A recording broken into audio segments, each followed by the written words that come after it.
Jifunze kukubali ukweli umeambiwa upendwe. Jifunze kukubali ukweli umeambiwa na mchumba.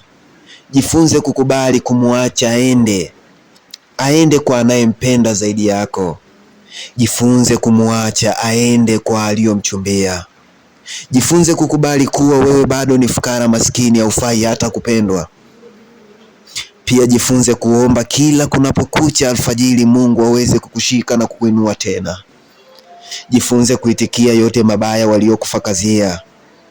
Jifunze kuwa mpole, usipende kulaumu na kulialia. Jifunze kuamini kwamba ipo siku utasimama na kuwa ngangari zaidi ya hapo ulipo. Jifunze kukubali kuwa ipo siku utaheshimika kuwashinda hao wote waliokusema vibaya. Ukiulizwa maneno haya nani kasema, basi mwambieni Waroke na ukasubscribe Waroke TV.